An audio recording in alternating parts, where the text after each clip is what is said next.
Caritas Valjevo u okviru projekta Upstream 2, koji finansira Evropska unija, sprovodi kamp koji je usmeren ka osobama sa mentalnim smetnjama. I u okviru svih aktivnosti, ovo je za nas jedna najznačajnija. Ona se odnosi na senzibilizaciju javnosti u svakom od gradova i tu smo organizovali letnji kamp mladih. Učesnici su učenici medicinske škole iz Valjeva i volonteri iz udruženja TK Feniks. Kamp traje 7 radnih dana. Cilj je da mladi sami pripreme kampanju za Svetski dan mentalnog zdravlja. U Srbiji je još 2007. godine počeo projekat promocija mentalnog zdravlja, čime se želela skrenuti pažnja na probleme sa mentalnim zdravljem, koje je sve češće narušeno nakon ratnih dešavanja i svetskih kriza. Caritas se još 2010. godine uključio u taj projekat koji ima istu temu u nameri da dokaže da se to ne dešava nekom drugom, već je pred našim vratima.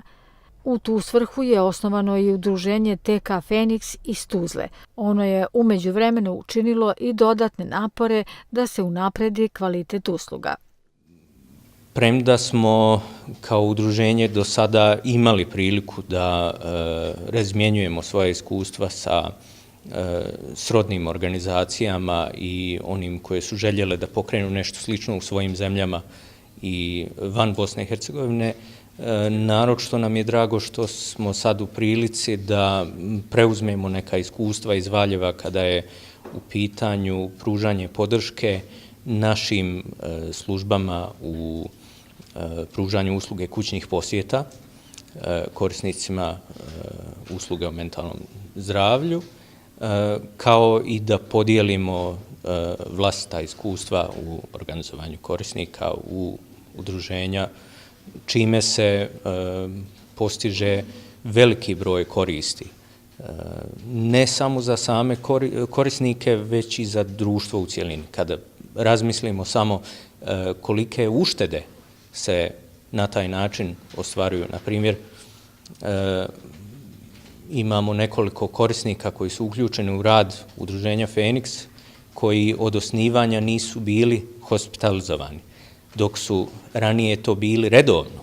Dakle, samim tim to već predstavlja znatnu uštedu za društvo u cjelini, u dodatku toga što njima udruženje daje jedan novi okvir za ostvarivanje novog jednog smisla u životu, ispunjavanje nekih ambicija, prilika za inkluziju u društvu uopšte.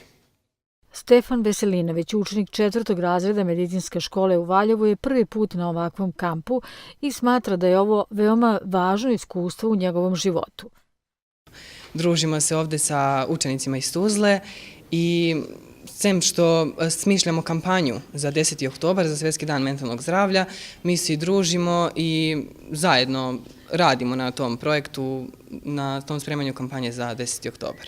Lepo nam je i nadam se da ću i u narednim godinama se uključivati u ovakve projekte, jer time i pomažemo, idemo protiv stigme i diskriminacije tih psihijatrijskih bolesnika i radimo na tome da se njihov uslov života i njihovo, da se bolje prihvataju u našem društvu. I gimnazijalka iz Tuzle je zadovoljna kampom u Valjevu i smatra da će stečena znanja moći da primeni i među svojim vršnjacima. Očekuješ li da jednostavno da možeš da pomogneš možda nekim ljudima koji imaju ili tvojim drugovima i drugaricama koji se žale na neke probleme? Dosta mladih kažu da su depresivni ili da koriste, ne znam, neka sredstva da bi im bilo lepše, da budu srećni. Da li ti imaš kod sebe tako nekih ljudi? Pa imam, stvarno, pošto sad smo u tom tinejdžerstvu i...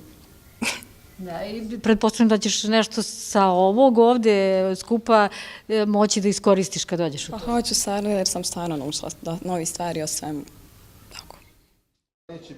Upstream 2 je prirodni nastavak projekta Upstream 1, održanog od 2010. do marta 2012. godine, koji finansira Evropska unija i koji ima za cilj razmenu dobre prakse između Caritasa Valjevo i Feniksa iz Tuzle.